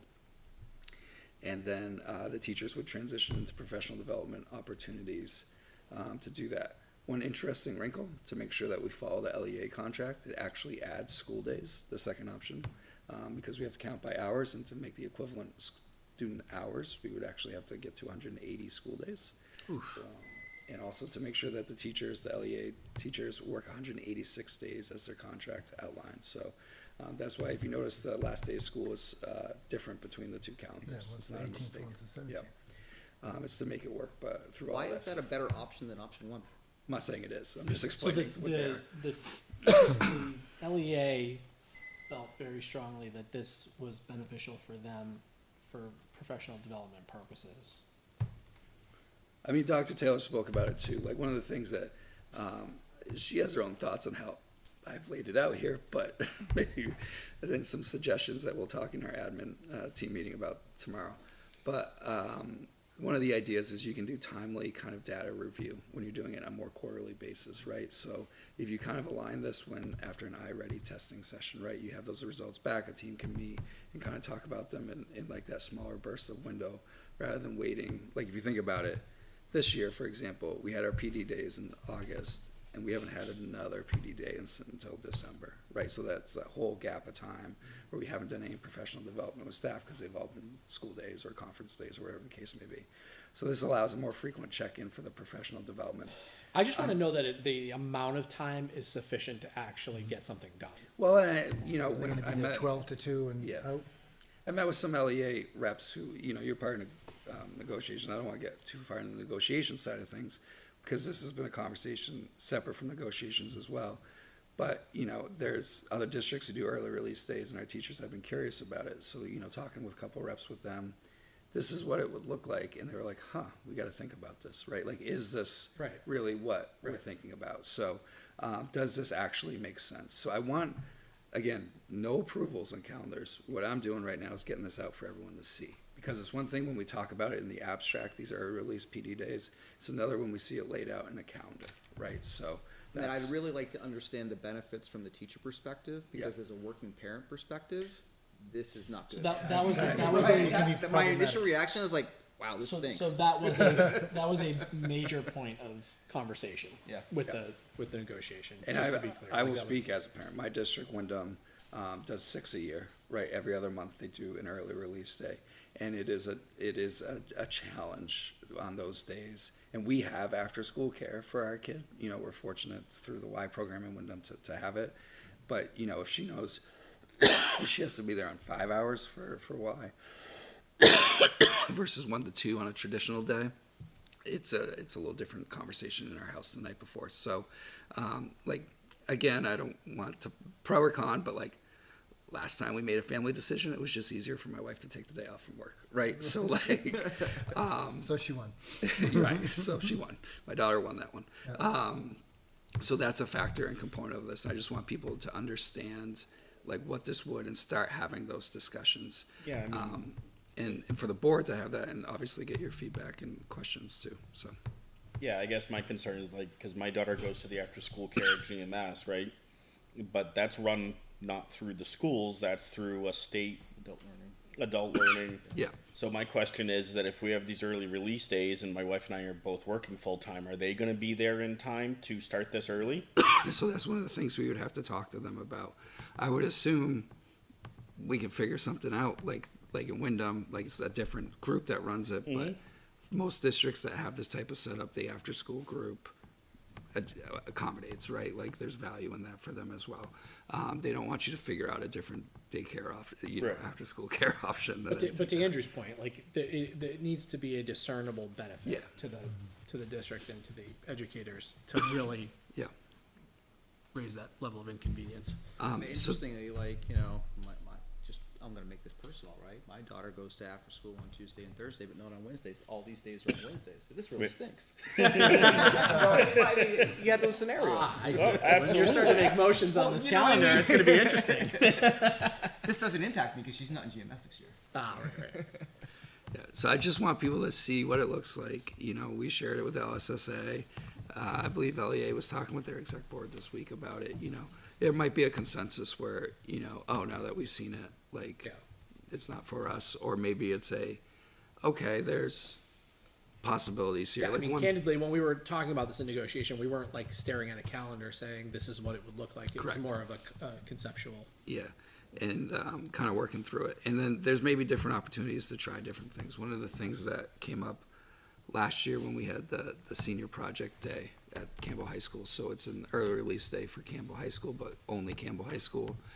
And do you make that an early release day for the entire district, or do you do something where the younger students come up and see the senior projects, or do you think of some creative way to address that day where there's very strong purpose behind why you've adjusted the schedule on that day? You know, we're not ready to commit to any of that stuff yet, but this is good discussion that this generates when we look at these type of different options and stuff like that. I am going to flip back to the option one now to talk about a couple of things, just to get your initial thoughts as board members on different things. Christmas falls next year on a Friday, which means we can push into that week for school. Option one here has 2 days of school on the 21st and the 22nd, and then a PD day on the 23rd. We could move that PD day and actually go 3 days of school in there. I like having a softer 23rd because I think it makes sense for families, you know, who are figuring out holiday situations. And we got to put PD days in somewhere so that date for me works, but I'll see what type of feedback I get from all parties involved on that particular day. The other place, again, we have to insert essentially 2 PD days into the calendar. In the past 2 years, they've been literally on either side of this break that we just concluded. The second PD day I have proposed in here, option one, would be in January, essentially between the 2 semesters, right? It would be purposeful PD day, but from a schedule standpoint, it allows a break between the 2 semesters. I'm not gonna lie, this is my ex-high school principal hat. You need that break in semesters in the high school. Not as critical at, say, the elementary grades, but even just that day to catch your breath is critical. So we've kind of put that day there. I'm curious what feedback I'll get from all parties involved, all stakeholders about the positions of those. You can think about it. I don't need an answer today. But other options would be you could extend Columbus Day weekend. Some districts will do a PD day on the Friday going into Columbus Day to make that a 4-day weekend. A lot of districts do that. When is Columbus Day? It would be the 12th next year. So it'd be the 9th would be a professional development day, and then it goes 3 days vacation. But for families, it's a 4-day break. Some districts do that. A lot of districts do that. You're saying instead of doing the 25th in January? Is Yeah, that- or instead of doing the December 23rd one, just saying different options. I think the December 23rd one is nice. Like, I think that the kids really like the break. I think that people are pretty checked out that week regardless. So I like that. I like that too. The 25th does not make sense to me. Yeah. Right, because Because they, it's the same, it's one day. It's well, they already have the 18th off. Right, that's- right, it's a- and then the 25th off, right, and they already have the first, right. It's a really yeah, there's a lot in that month. It's a lot. There's a lot in that month, and then they have a week off in February, right? You know what I mean? It's just a lot back to back to back, right? Yep. So I do like the idea of moving it to Columbus Day. Mm-hmm. I also am not opposed to saying, hey, you know, what's the interest in moving it to the 22nd of December? Oh, yeah. Mhm. Yeah, the tricky thing there is if we bring kids back for one One day day. that week. Yep. Yeah, you'll have nobody will come to school Could you make it a half day? Could. on the 22nd or the 21st. That's what I said. You could test your half PD day. Yeah, the only other you thing, do it the on only that. other thing I would say too is like, you know, March is usually a miserable month. I find March to be one of those months where it's like it just It's the drags worst on month and of the on. school It's a year. long month. It's a lot. So I mean, if you had to tuck another day somewhere, you can always look at. 23 school days that month. It's the longest month of the year. And you You feel God, it. you feel it, yeah. Yep. But I do like the. My business, I love agree with. 23 I do. every year my daughter's thrilled come the December break, and I tell her that she can thank me for voting on that. So I do like the 22nd as well. Just out of curiosity, why is the PD day in March on a Tuesday and not a Monday or Friday? That's when It's Andrew voting wanted day. it to be on a Tuesday. It's a voting day, so we do all the voting for, all this voting, in the high school. So we do, most every Got it. district does a PD day on that day. I don't actually know of any that don't, so. Yeah, I would agree with Andrew. I think shift that 25th. Well, let's, no, again, no decisions, right? Yeah. Let's Yeah, digest that's good it, feedback. right? Once Ally's sworn in, we'd certainly like your opinions on this one as well, and we'll go from there. Great. Any other comments on this? No. If any public has comments, this is a good opportunity over the next couple of weeks to please share your comments with the board as well. We'd like to hear from you. Yeah. Okay, recording consent form. Oh, boy. I think I talked about this at the last meeting. I know I talked about it at the last meeting. So we got summarize. We got updated technical advisory from the DOE related to how recordings relate to the parental bill of rights. Long story short, we got to update, every district has got to update their consent forms to comply with the adjustments to the law. So we are doing the same. So this is our updated form. I just want to make the board aware. We're going to send it out. I'm going to send a school messenger out tomorrow, and then we'll send it home with every kid Friday. So like in the elementary school backpacks and everybody like that. We need people to fill out this form. Like, to summarize, any type of recording of any kind, we need written consent. So if your kid plays basketball and we're going to record that basketball game to scout or to put on some sort of thing for recruiting or this or that, we can only do that if we've had written consent. If we're going to live stream a concert moving forward, right, like the spring music concerts that we do, we need written consent from every single one of those parents to do that, to do this. This is where this is. I do anticipate this was not the intention of the adjustment of the parental bill of rights to make the recording this restrictive. So I do anticipate that there will be legal adjustments to that law through this legislative session out of Concord, which may change the discussion for the start of next year. But to comply with the current law, we do have to go through all of this. Administratively, are we basically getting these back in paper and then scanning them? Well, we have a system to input it into a Google spreadsheet and then eventually into PowerSchool, so we are all up to date with everything that's in it. My question similar is why not just push this through PowerSchool like the rest of the forms? Because we have a feeling we're going to need people like at a basketball game to track down the parents and sign something for us. So we want a physical copy of it. So Moving forward, sorry to cut you off, but moving forward, like next year in the rollout to the start of the year, this will just be one of those digital forms that you fill out in PowerSchool. But we are going a little over the top right now with this to ensure that people understand the why and that we get those hard copies in all of these situations to sign off on it. So we're doing the paper route for this. It's going to be, we have a system. We don't think it's going to be too time consuming, but we need people to return it. Thank God for my wife, because you'd be chasing me for this for. Well, so the next question is, what type of procedural burden does this put on the staff to be able to manage this? Right. So we got to talk to our staff. So we've made this to cover a lot. Like this particular form, you'll notice there essentially. This student has it, this student doesn't. How do I know who does what? Right. Like how do we figure that out? Yep, so we're gonna have a reference sheet for everyone to go to. It's got every kid, like Google Sheet for now, that's protected, that's not gonna be out there for the world, but like where you can see what your kid is allowed to, what a particular student has approval for to be recorded. And then teachers are gonna just have to comply, right? There are some districts that did not wanna take this extreme step that have literally shut down any recording of any kind, period, right? I think that's an overreaction. That's not the intent of this law and not fair to community members. Like there are districts that before the holiday break decided they were no longer going to record their concerts, and I thought that would be unfair to families, right? So we're trying to take a middle of the road approach of addressing this in a systematic way that takes care of this, but understands what the intent behind this was not to make this so challenging for schools, right? But we do need to comply. So we need to kind of get something going on this. So it's tedious for now, but we think that's approachable. Renee's going to be a big help. She helped set a bunch of stuff up for me to make this hopefully as seamless as possible. And for example, Tony's ready to approach parents after a couple days at a basketball game and be like, "Can you please sign? Here's the sheet, sign it, like so we can record this game and stuff like that." So You feel like you got it covered, then yeah, I mean, it sounds like. Clunky as hell. I guess like because one of the digital forms on Power School is that I know that we sign off is not only photograph but it's also name. yep. Does this include naming the students, This or is is this specific to purely recording. just This is- recording? This is just recording. Okay. Because we're trying to match the parental bill of rights law that has the Yep. adjusted language with it.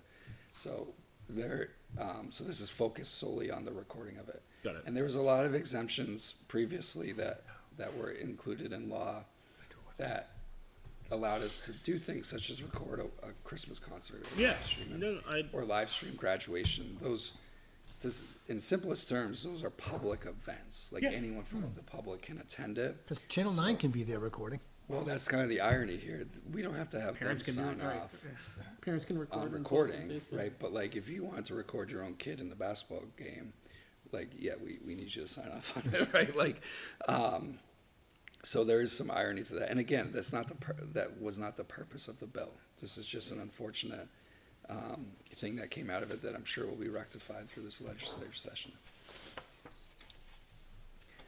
So if you're watching, please sign this form. Now, you don't have to check everything off. Check off whatever you feel comfortable, right? I mean, But like, where I'll leave it is I am concerned about the administrative team Yeah. Yeah. the staff being able to manage this. yeah, yeah, and it will be tough. I've talked to some teachers who had questions about their specific activity and their events and those type of things, and we've talked through it. Honestly, that's gonna help us get this done, is because sometimes people are more passionate about, their co-curriculars than they are necessarily about filming that project in class and stuff. Like, pick on robotics, for example. I guarantee you I have all those robotics forms in the first time they start to head to a competition, right? Because they want to be recorded and stuff like that. So we're going to lean into that a little bit to help get this taken care of and everything. But we stress to the teachers, if you have a question, just ask. Before you record, just ask. And we will walk you through to make sure you're not doing anything you're not supposed to do. So, All right, appreciate that update. Policies, I know you had shot me a note today. yeah, I did. So we can get back going now that we got everything's resettled, Ally's coming on and stuff like that. We can get back going on policies. So if you get a chance to look at it, I got a long list there for you to pick and choose what you want to start with. So, Old business enrollment, yeah, just update. Nothing too big. They're actually up a little bit out of break at this exact moment, but I know of at least one that's on its way out, but we're pretty steady, so.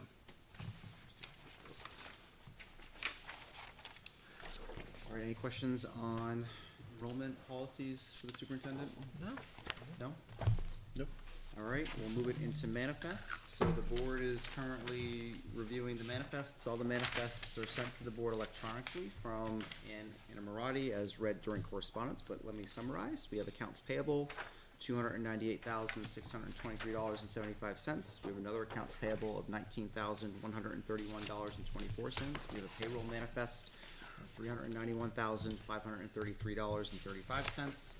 We have a 403B of $366,711.47, and we have a vendor's payment of $15,736.05. We'll give just a moment for those to finalize signatures.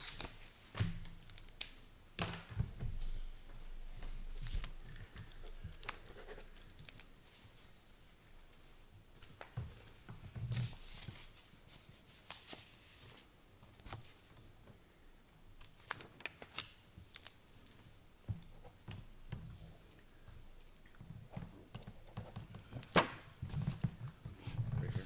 Yep. Thank you, sir.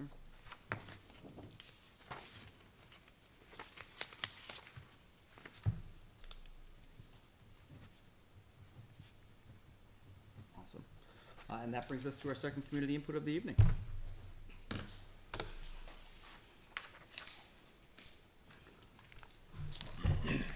Mentioned, LCBEDH, limits to 3 minutes. Name and address, please.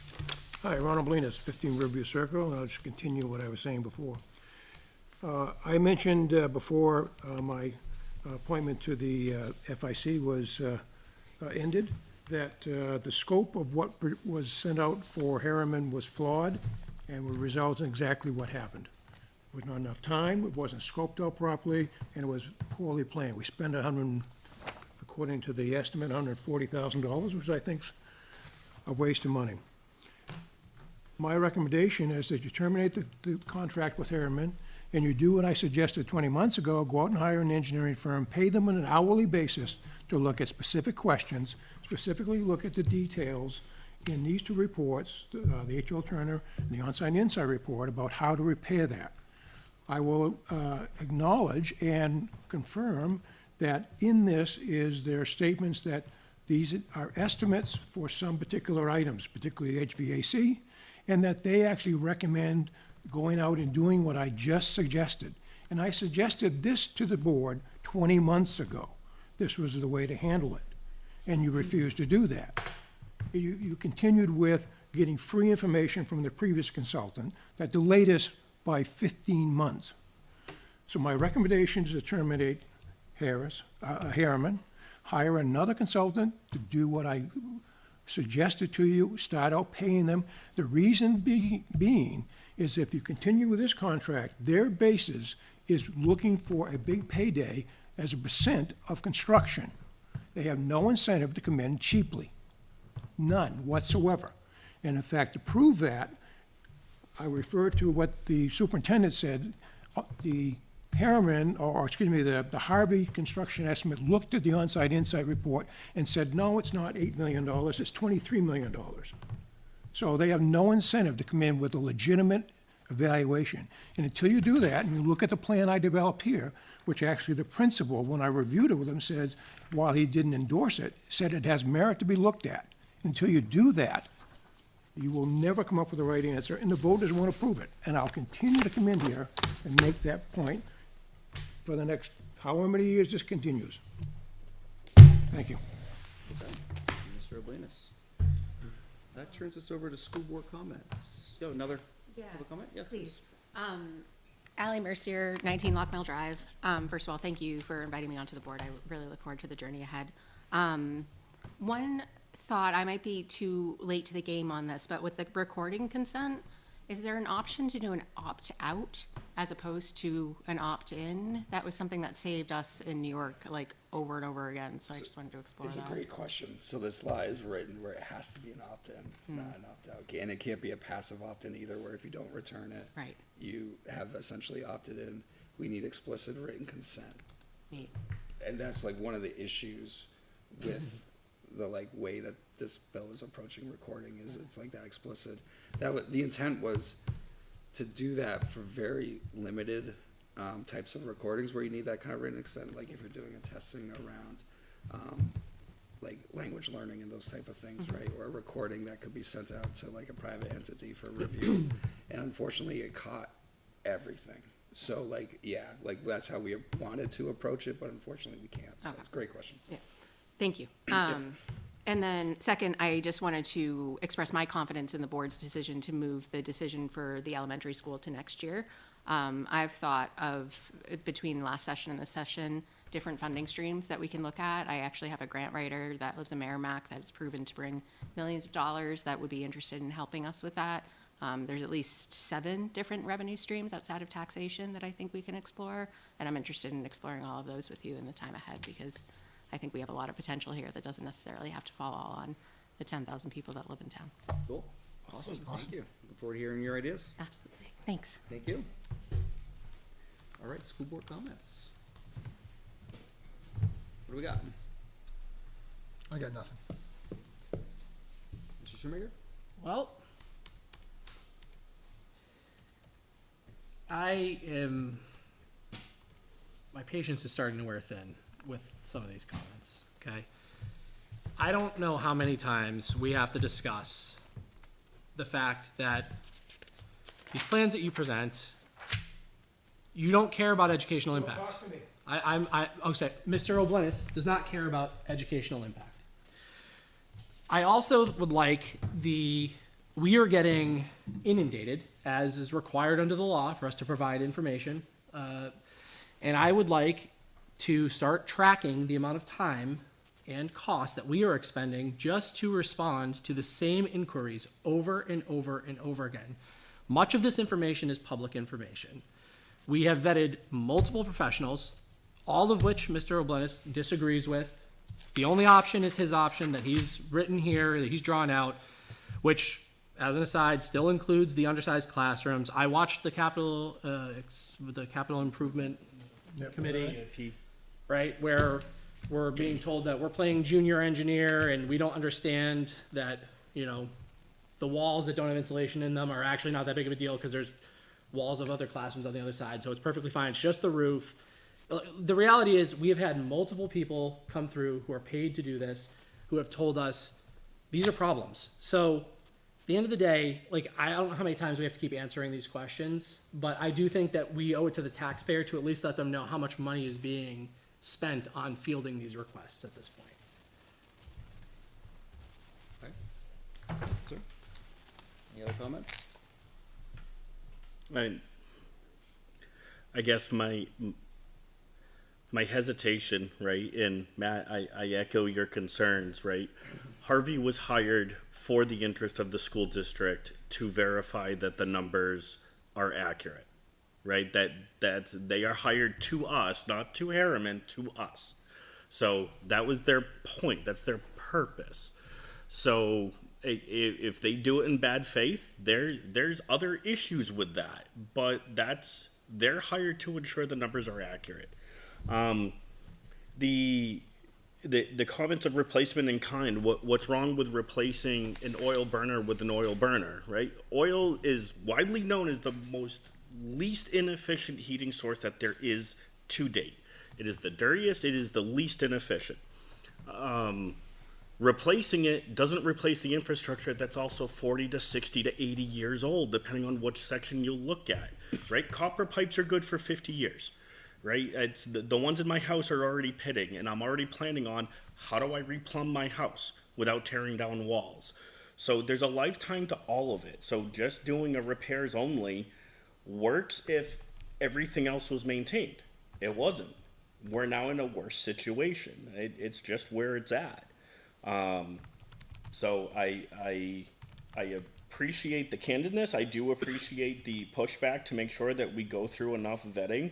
Part of what Mr. Oblenis did with the FIC pushed me to say, yes, we need a construction manager who's hired to the district. I will say that the numbers that have been presented by 2 architect firms and a construction manager are within 5% of what I suggested when I first started with the FIC, over a year and a half ago now, or a year ago. So I mean, we're in ballparks and multiple people are agreeing with it. I don't know what else. And the junior engineers we're not engineers of buildings. That's why we hire that out. That's why we contract it out. Hiring someone on a retainer for services to do exactly like as it was suggested is not feasible for the town or the district, because that cost balloons drastically. And this is why doing it on a per contract basis, on a per project basis, makes more sense.